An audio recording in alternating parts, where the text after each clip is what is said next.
C'est pour cet événement. Donc, il s'agit de faire quelques clarifications. Et les clarifications portent sur les informations du jour. Donc, l'information a circulé aujourd'hui que le président de la transition et le Premier ministre ont démissionné. Effectivement, donc je peux vous confirmer que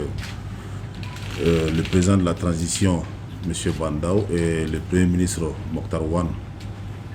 ont démissionné. Le président a démissionné de toutes ses charges et avec toutes les conséquences des droits. Ainsi que le chef du gouvernement. Donc ces démissions font déjà suite à une série d'événements qui avaient empêché le fonctionnement normal de la transition. Donc il y avait des différends profonds, tant sur la forme que sur le fond, pour ce qui concerne le fonctionnement de la transition. Donc c'est pour cela que finalement, M. Bandao, président de la transition, a présenté sa lettre de démission. Donc cela s'est passé en présence de M. Goodluck Jonathan, qui est le médiateur de la CEDEAO, donc pour la crise malienne. Et il était accompagné d'une forte délégation. Donc vous devez comprendre certainement que les éléments de preuve du blocage pour le fonctionnement normal de la transition ont dû être assez suffisants pour que on comprenne un peu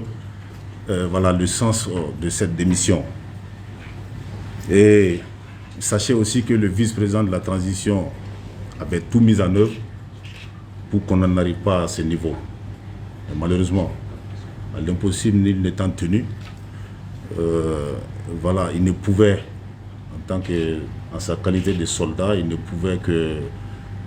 réaffirmer sa position de fils du pays, garant de la stabilité, pour défendre la République.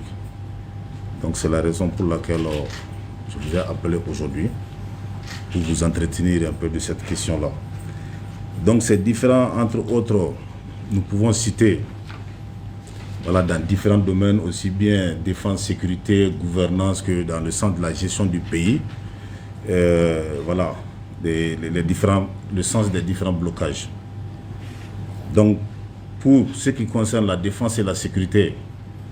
il reste malheureusement constant que les différents problèmes rencontrés allaient nous conduire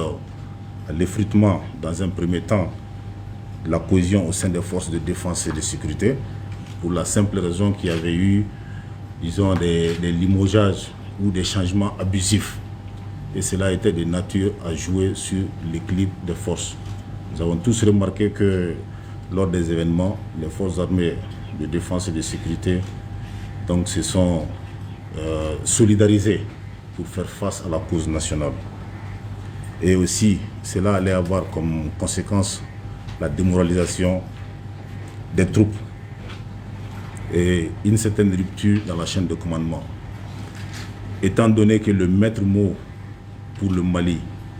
vu l'état dans lequel il se trouve aujourd'hui, le maître mot étant la sécurité, devait-on aller vers une telle situation? Donc ça allait avoir des conséquences sur le plan sécuritaire assez fâcheuses.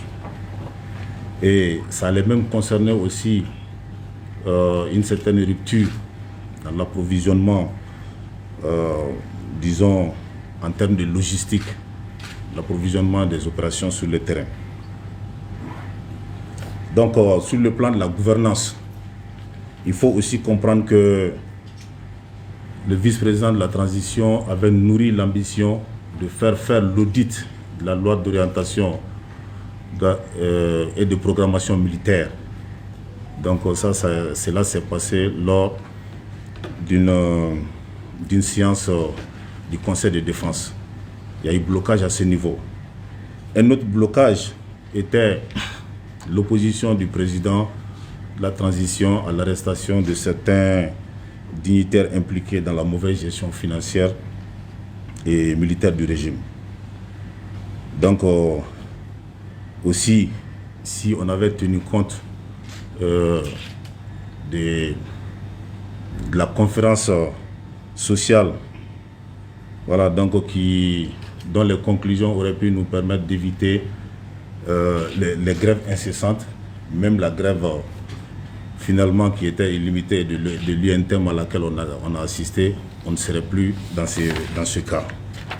Donc il fallait bien que quelqu'un s'assume pour mettre fin à cette situation. Donc un autre blocage qui avait été constaté, c'est celui concernant le programme des élections. Donc longtemps, ce papier aussi, cette programmation avait été bloquée par les soins du président de la transition. Et moi aussi, j'ai une question à vous poser. Comment comprendre aussi la démission d'un gouvernement dans un pays à la veille d'une grève aussi importante que celle de l'UNTM, grève de 5 jours, et aussi qui était supposée continuer pour devenir une grève illimitée. Et elle a finalement été. Quelle en était l'urgence? Donc tout cela, c'est pour vous prendre à témoin, pour que vous sachiez un peu la patience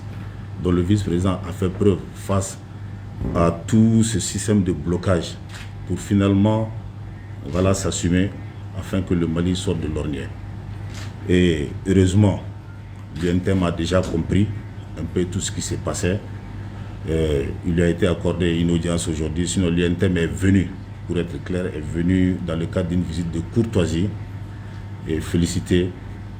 le vice-président, et qui a aussi à son tour salué leur esprit patriotique en suspendant leur mot d'ordre de grève. Donc en cela, ils ont mis le Mali au-dessus de tous les intérêts personnels et corporatistes.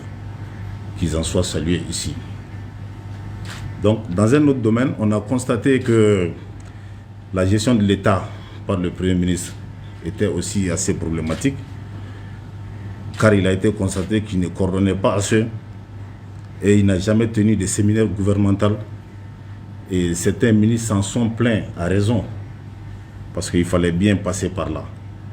Vous vous rappelez que souvent certaines personnes disaient que c'était des ministres stagiaires, donc il fallait bien que chacun joue son rôle. Donc à ce niveau aussi, il y avait problème.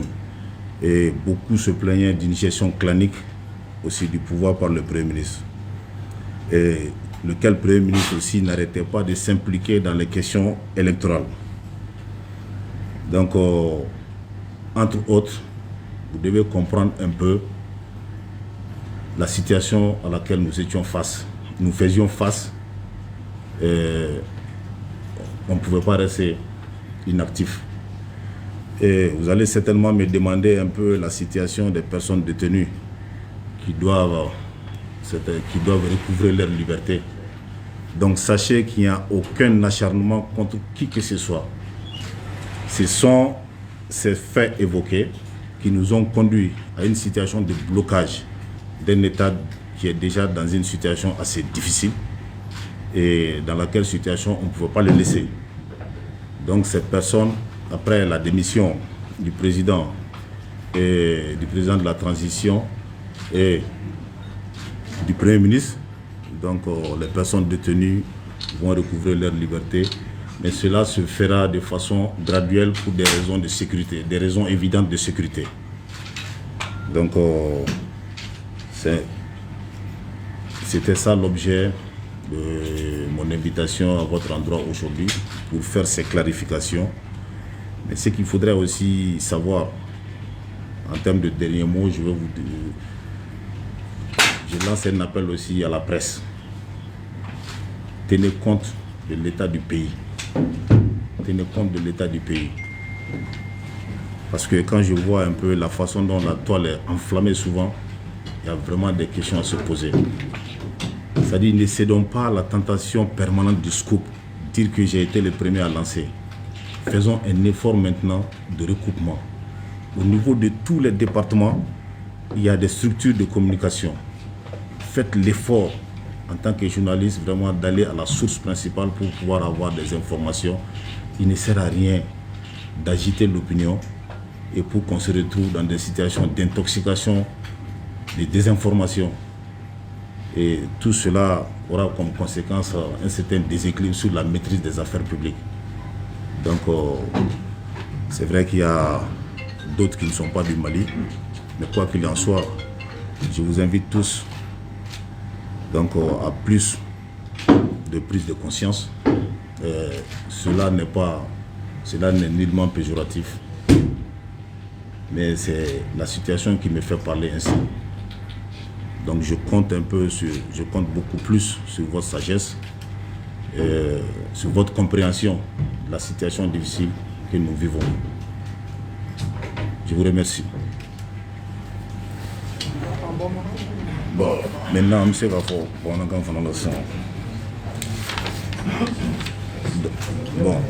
avant de commencer en Bambara, juste pour vous faire savoir que c'est un point de presse,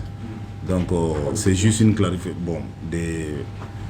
c'est unidirectionnel, c'est le contexte qui le fait. Quand on aura plus d'informations, voilà, on va vous revenir. Maintenant, Mbalma Anchou, donc on folie waoué,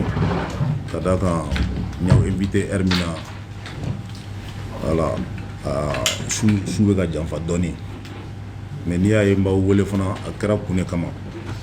Aucun te doré. Nous avons Arabi qui a président de la transition Bandao. Ani Mokhtar Wan. Donc, où est Walan Seme? Au Walan Seme. Donc, Nana Bi ka wole ka fayona ka fo Walan Seme nous kanté. Informa kunafoni min don kunafoni sɛbɛntiyalen de don kunafoni sɛbɛntiyalen de don o la ci don da kana ka kumaw fɛ ka hakili sigi ka yira k'a fɔ o walansɛmɛ o tɛna kɛ kojugu wɛrɛ ye mais kun jumɛn na ni walansɛmɛ in kɛra a kɛra cogo di fana donc walansɛmɛ in a kɛra bi octobre kalo donc mai kalo hakɛto mai kalo tile 26 donc a kɛra monsieur Goodluck Jonathan ɲɛna n'o ye Nigeria président kɔrɔ ye CEDEAO ka ciden don a fana n'a ka mɔgɔw tun bɛ ɲɔgɔn fɛ u nana démission présentera u ɲɛna a yiral'u la donc président Bandao ko min ye président ya charge ye donc k'ale i sen b'o bɛɛ la ko Mokhtar Wan fana premier ministre min bɛ gouvernement kunna ko gouvernement fana ye walan sɛbɛ parce que bɛn tun tɛ ka kɛ ko dɔw la o ko ninnu tɛ dɔwɛrɛ ye charte fana sɛmɛlen don constitution la charte min bɛ ka transition gérer o charte bɛ lawaleya cogo di o lawaleya cogo a yira k'a fɔ ko waleya dɔw tun bɛ ka kɛ mun tɛ se k'a to o ka kɛ ka ɲɛ parce que charte yɛrɛ a sen 7 a fɔlen don k'a fɔ ko fanga dɔw bɛ vice président bolo n'o fanga bɛ boli lakana kan donc défense et sécurité mais a yira k'a fɔ ko défense et sécurité cadre kɔnɔ dossier dɔw tun bɛ yen o bɛ lapan vice président kunna dossier tɛ na u natuma la wa n'a ye initiative mun fana ta k'a fɔ k'a bɛ fɛ ka sécurité gérer cogo min na ka ɲɛ président de la transition sen bɛ don o fana la a kɛra kɛnɛ kan o a kɛra dogona o sen bɛ don a la a b'a empêcher k'a ka baara kɛ ka ɲɛ donc an tor'o de la jusqu'à ce que bɛɛ y'a jateminɛ k'a fɔ ko gouvernement dɔ tun bɛ sen kan o gouvernement fɔlɔ o démissionnera o yɔrɔ bɛɛ la président Bandao tilala tuguni k'a sɔrɔ a ma bonya ɲɛsin vice président ma donc a sina k'a fɔ tuguni ko Mokhtar Wan premier ministre min tun ye min ye walan sɛmɛ ko ka continuer ni baara ye a ka continuer ni baara ye o ye a y'a ka prérogative a y'i pan fanga mun b'a la o fanga ninnu a y'o kumaniya ma o ye fɛn fɔlɔ ye fɛn filanan fana gouvernement tilala k'a sigi i b'a fɔ u bɛ k'a kɛ dogodogonin ye ka gouvernement sigi vice président ma bɔ a kalama parce que mɔgɔ mun kan ka taa n'olu bɛ relever a la ni finidonnaw don o finidonna ninnu olu kan vice président de ka kumakan laban kan ka fɔ président ye ka fɛn dɔw sɛbɛntiya a bɛ se k'a fɔ karisa bɛ bila yen karisa kana bila yen donc mɔgɔ minnu yɛrɛ bɛ yen ni minnu t'u dɔn mun bɛ terrain kan n'olu bɛ ka sɛgɛnbaw kɛ u tɛ mɔgɔ minnu dɔn u taara olu de ta k'a fɔ k'u bɛ n'olu bila mɔgɔw kunna k'a sɔrɔ u ma vice président ɲininka donc finalement est ce que olu bilara la de pour que ka se ka Mali sécurité ko ɲɛnabɔ ou bien u bɛ fɛ ka plaisir kɛ dɔ de donc o question il faut k'an ko poser an yɛrɛ kun an ka bɔ jate fitininw kɔnɔ ka kɛ kunkolo ko ye ni karisa ko man di ye n b'a kɛ tan o fɛn tɛ donc o ko de jateminɛna k'a fɔ ko vice président tun bɛ ka dɛsɛ k'a ka baara kɛ a bloquelen don sira bɛɛ fɛ a mana fɔ cogo cogo u b'a essayer ka a ka fanga kunmaniya ma ka tila fana ka gɛrɛntɛ dɔ kɛ a ka baara tɛ se ka sira sɔrɔ cogo min na alors que baara in bɛ porter fɛn min kan o ye sécurité de fɛn min don ça se paye cash min kan ka kɛ o bɛ kɛ de n'a sɔrɔ k'a fɔ sisan ko laɲini bɛ ka kɛ ka minɛn di voilà kɛlɛkɛdenw ma ka sécurité ni fɛnw basigi n'olu ma kɛ sisan ne minɛn t'u bolo mɔgɔ bololankolon bɛ se ka lakana sabatiya donc o n'a ɲɔgɔnna ninnu balimaw n b'o ɲɛfɔ aw ɲɛna pour que aw ka se k'a faamuya gɛrɛntɛ mun bɛɛ tun bɛ yen bon n'an tor'o la tan sisan fana k'a fɔ k'ale min ye finitigiw jigi ye ale tɛ ka se k'a ka baara kɛ finalement mɔgɔ minnu bɛ kɔ n'olu ye homme ye olu bɛ démoraliser donc u ka engagement bɛ dɔgɔya donc kun t'o la mɔgɔ si tɛ Mali sanfɛ ne hakili la donc o de kosɔn et puis n'o an tun tor'o sira fɛ fana bonya fana tun tɛna kɛ kow la tuguni i bɛna ye k'a fɔ kɔfɛmɔgɔw tɛ ɲɛfɛmɔgɔw bonya parce que min kan ka di min ka hakɛ kan ka waleya o ka hakɛ tɛ waleya parce que ni fɛn min tɛ i bɛ se k'o di yan mɔgɔ min bɛ k'a ɲini k'a di aw bɛ k'o bali k'a ka baara kɛ donc o bɛɛ la o kɔrɔ k'a fɔ sɔrɔsiya dun na ni commandement tɛ yen o kɔrɔ ko sɔrɔsiya tɛ yen dɛ parce que f'i k'i muɲu min b'i ɲɛ k'o dɔn min fana b'i kɔ o fana k'i dɔn donc an ka laɲini ye ka o fɛnw de sinsin pour que armée ka bɛɛ b'a fɔ Mali armée donc pour que an ka se ka avancer donc a jateminɛna fana k'a fɔ ko bon même lakana sira ni fɛn ninnu fɛ vice président kun y'a fɔ waati dɔ la réunion ba min bɛ n'a bɛ fɔ ko conseil de défense a kun y'a ye k'a fɔ a kumaw cayara a bɛ fɔ min ma ko LOPM san 5 plan dɔ de don min tun bɛ a to armée ko bɛɛ bɛ ɲɛɲini minɛnko fara mɔgɔ ta ni fɛn ninnu kan donc a fɔra yɔrɔ dɔ la k'a fɔ ko ko gestion dɔw bɛ yen k'olu cogoya ma ɲɛ donc a ko bon n tɛna bin mɔgɔ kan n t'a ɲini k'a fɔ fana ko n bɛ bin mɔgɔ kan o tɛ n ka laɲini ye mais n bɛ fɛ a ka ɲɛdɔn wariw taara yɔrɔ min na a fɔra ko wari min ma s'u seyɔrɔ la olu kɛra cogo di donc o ka ɲɛfɔ o fana niveau la o sira kan o ma se k'a to a ka laɲiniw ka sira sɔrɔ donc mɔgɔ dɔw fana tun bɛ yen fɔlɔfɔlɔ la a fɔra ko fanga min tun bɛ yen avant le 18 août 2020 donc a fɔra fana k'a fɔ ko mɔgɔ dɔw tun bɛ yen yuruguyurugu ko ani c'est-à-dire wari détourné ni fɛn ninnu olu kun da donnen don o ko la o fana tun kan ka ɲɛɲini a y'o laɲini fana fɔ a bloqué o fana sira fɛ o ma sira d'a ma o la donc n'i y'olu bɛɛ jateminɛ tan san tun kan ka to sigilen ten hali élection ko fana élection programme ninnu fɔlen o programme fana sen kun dar'o kan dɔɔni bon n'an tora ten transition tɛ fɛn jan ye a ɲɛfɔlen don cogo min na f'an ka se ka chronogramme suivre o don na communiqué la aw yɛrɛ y'a mɛn k'a fɔ ko nin ko mun fɛn fɛn kɛra mɔgɔw k'a bila u kunna k'a fɔ k'a tɛ foyi kɛ transition na transition bɛ taa a taacogo la ni Ala na kira sɔnna donc an ka laɲini o de wa an bɛ baara k'o sira de kan fana bon an y'a ye fana k'a fɔ gouvernance sira fɛ fɛn nana gouvernement démissionnera ENTM ka grève dɔgɔdalen o dɔgɔdara sini ɲɔgɔn na bi gouvernement démissionnera o dun tun ye tile 5 grève de wa ko n'u ma wasa sɔrɔ fana k'u bɛ se k'a kɛ illimité bon gouvernement min kan ka ko ta en charge k'i ɲɛsin problème ma n'o gouvernement démissionnera face à une grève o grève belebeleba sugu ninnu na mun de kan ka faamuya o la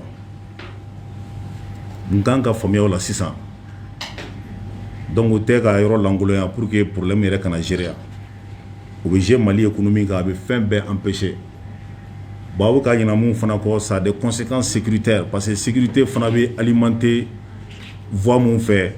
i bɛ an bɛ bolifɛn mun ye taa ni ka segin ni fɛnw na fɛn mun bɛ bɔ port la ka na sécurité fana ka équipement bɛ se ka na o fɛ donc n'a fɔra ko équipement bɛ na grève bɛ ka kɛ dɔnniyaw sen b'a la bɛɛ sen b'a la yɔrɔw bloquelen don aw b'a fɛ cogo di an mago bɛ fɛn mun na an k'u sɔrɔ u sɔrɔ tuma la pour que ka se ka baara kɛ ni wasa ye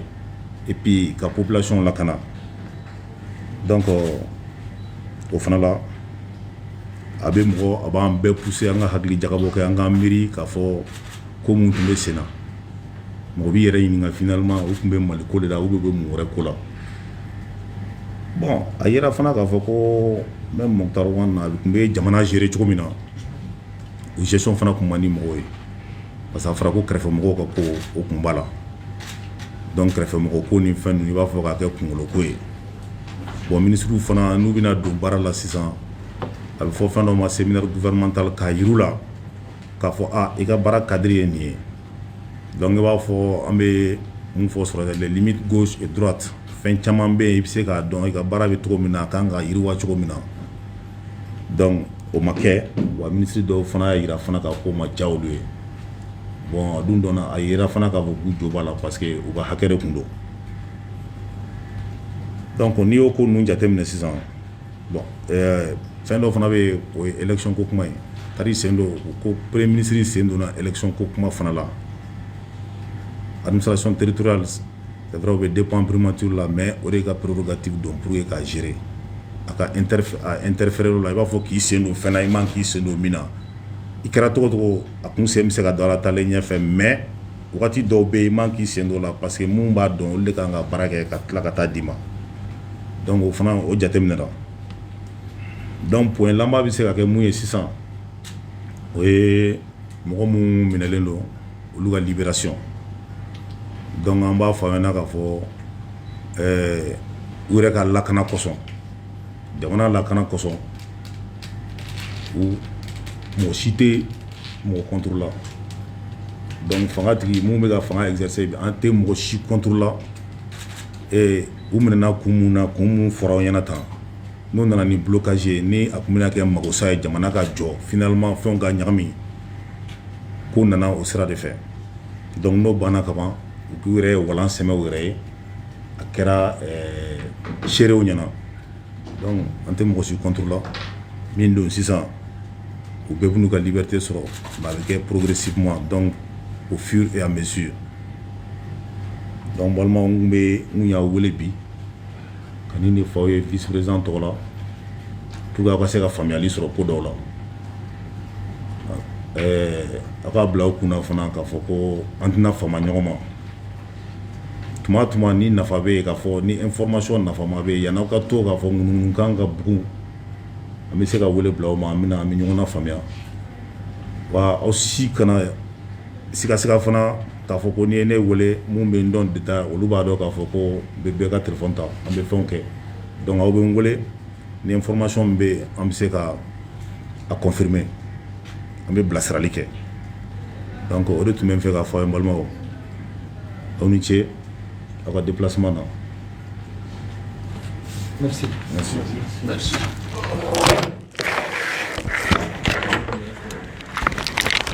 Voilà. An balima maliyɛnw an bɛ aw bɛɛ lajɛlen fo an b'a fɔ a ye an bɛ présidence yɛrɛ kɔnɔna la nin wagati in na donc an yɛrɛ bɔra sisan ka Baba Sise commandant Baba Sise a bɔra sisan k'ale ka kumaw lamɛn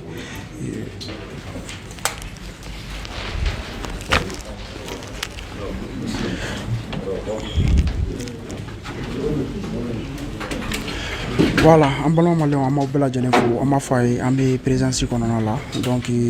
point de presse o de tun bɛ yan sisan fɛn min ye le colonel Assimi Goïta ni ale vice président ye ale ka conseil spécial ni o de ɲɛsinnen don ale ka kunnafoni ko ma o bɔra sisan ka kunnafonidilaw wele pour que mun b'a fɛ ka se k'o ɲɛfɔ jamanadenw ɲɛna. Donc olu kɔnɔna la a yira k'a fɔ fɛn min président Bandaw ye, président de la transition, ex-président de la transition Bandaw, ale démissionné la ka fara a ka premier ministre kɔrɔ kan ni o ye Mukutari Wani ye, olu fɛnɛ ye walan sɛmɛ. Donc Baba Sise ka kumaw kɔnɔna la a yira k'a fɔ fɛn min ye président Bandaw ye, a kun ye gɛlɛya don ko caman na, i n'a fɔ ko min ye lakana ko ye, parce que ni charte kɔnɔna ta k'a lajɛ i b'a ye kuma fɛn bɛ boli défense ni sécurité kan o kan ka passer vice président yɔrɔ la. Donc a yira k'a fɔ blocage caman kɛra o yɔrɔ ninnu na.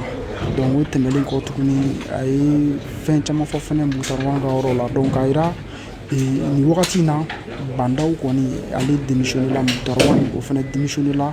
Bon o bɛɛ bɛ bolola Kati nin wagati in na. Donc fɛn min ye couvre-feu ko ninnu ye, couvre-feu ko kuma ma fɔ mɔgɔ si ɲɛna. Donc frontière olu fɛnɛ dayɛlɛnnen don. Donc transition charte kɔnɔna la a fɔra cogoya min na a yira fɛnɛ k'a fɔ ko a bɛ continuer o cogoya la. Donc transition fɛn bɛɛ bɛ continuer o cogoya la. Donc kalo hakɛ min fɔra ko élection bɛ kɛ olu b'a nɔ la. Donc foyi ma falen, a bɛ i n'a fɔ Bandaw ni Mukutari Wani olu de bɔra yen, mais transition fɛn bɛɛ bɛ continuer. Donc ko premier ministre kura o fɛnɛ bɛna sigi a tɛna mɛn. Donc nin de kɛra a ka kuma la kumabaw ye, an ma aw bɛɛ lajɛlen fo. Donc k'a fɔ couvre-feu ko kuma ma fɔ couvre-feu ko tɛ yen, bɛɛ ka move i ka mouvement kɛcogoyaw la. Donc an bɛ bɛɛ lajɛlen fo, an sera ka nin de sɔrɔ ka d'aw ma, hakɛto b'a kan, wasalamu.